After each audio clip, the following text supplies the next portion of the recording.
Welcome to the Solid Signal podcast for the week of September 28th, 2015. After last week's podcast, when I talked about some of the programs that won Emmys and my opinions of them, I got some negative feedback. It wasn't really kind of angry, how dare you kind of thing, but it was more like, this isn't really the sort of stuff that the Solid Signal podcast needs to be delving into. After all, it is about Solid Signal products. And I am nothing if not your servant. And so this week I'd like to delve back into a little bit more of a core subject. I'd like to talk about what I've gotten to be the top 6 questions, if you will, about cellular boosters. Question 1, what is a dual band cell booster? Some of the cell boosters on our site are listed as dual band boosters, others are not. A dual band booster really just means that it amplifies voice and 3G for most of the major carriers. I believe it's all the major carriers. I think even Sprint will work with a dual band booster in most cases. You're seeing this designation dual band less and less because it's just not as important. Voice plays a smaller role in cell technology, and at any rate, it's sort of the baseline. Now, if you're going to have a cell booster, of course it's going to do voice and 3G data. So it's less of a selling point, and you're seeing it less, and therefore it can be a little confusing, because if something says it's dual band, that sounds more interesting than something that does not say at all. Next question, again, comes to the matter of Sprint. Why is it that some cell boosters do not work to their full potential if you have Sprint? Sprint has long been sort of the outlier in cell booster technology in the United States. They have consistently used technologies and frequencies that are different from any of the other cellular carriers, and so you've got a case where Sprint, for example, is trying to carry data on a frequency that nobody else uses, and because of Sprint's low market penetration, it's just not worth it for the cell booster manufacturers to come up with something that's going to work with all of Sprint's oddball technologies. If you're a Sprint user, you can still use a cell booster. In most cases, it's going to give you great results for voice, and if you have Wi-Fi where you're at, you don't really need data boosting from that booster anyway.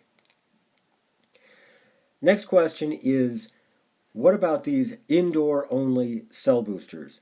There are a couple of them, ranging from the ZBoost ZB540 all the way up to the Cell-Fi unit, and there are a couple in between, and I think we're going to see more of these in the coming months as well. These are booster units that don't require you put an antenna up on your roof. Instead, there's usually a base unit and a separate antenna, which has to be separated by distance from that base unit, otherwise it'll feed back. People like this, people in apartments like this, of course, because it means they don't have to put up an outdoor antenna. And also just folks who don't like getting up on roofs like this. But I will say that in many cases, if you cannot afford to give 25 or 30 feet of vertical or horizontal separation between the base unit and the secondary antenna, that booster isn't going to provide the level of power that you need. That may not be a problem if you're going to just be in a small space like an apartment anyway.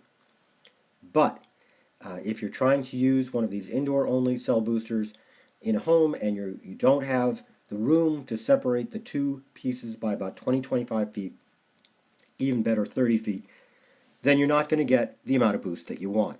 The next question is, do you really have to register your cell booster? And the answer is yes, but. Last year's changes in rules require you to register your cell booster with your primary carrier, and there are no exceptions to that rule. You must go to your primary carrier or download a form, fill it out, and let them know. What do I mean by primary carrier? It's the one that's going to be used most in your home. If you have AT&T and your spouse has Verizon, pick one, but you don't have to do both. And you certainly don't have to register a booster with more than one carrier. Also, it's recently been reported that every single cell booster available today has already been pre-approved by every single major carrier. So while you do have to do this, you should not expect any trouble whatsoever. Following up with that is the question of, can you give a cell booster as a gift since you have to register it? And the answer is yes, you can give it as a gift. You don't have to register it when you buy it. Just the primary user has to register it, and you don't even have to tell them that. That's going to be in big letters on the box, so it's not like it's something that you have to warn them about. Feel free to give a cell booster as a gift. Give one to your friends, your relatives. Hey, buy 20 of them. Give one to everybody you know. That's what we love to hear at Solid Signal.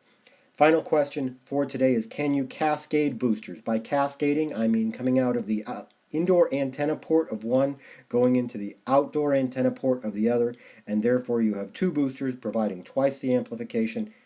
Folks, do not do this. It's simply not going to work.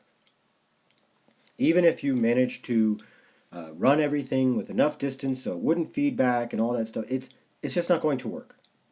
This is not going to work. This is not a good idea. If you need to cover a large area, there are some large area cell boosters that use a lot of broadcast power and multiple antennas.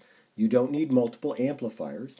If you do have such a large space that you need multiple amplifiers, and folks, I'm talking about big warehouse here, then get multiple amplifiers and run each off their own outdoor antenna. It's a waste of time to try to cascade them. So folks, this is a little bit more informational, a little more educational podcast, and I hope it's one that resonates with all of you. If you have any questions, let me know. If you have any topics you'd like to ask questions about, click that orange Suggest a Topic button at the top right of the Solid Signal blog. And until then, I will hear from you and see you next week.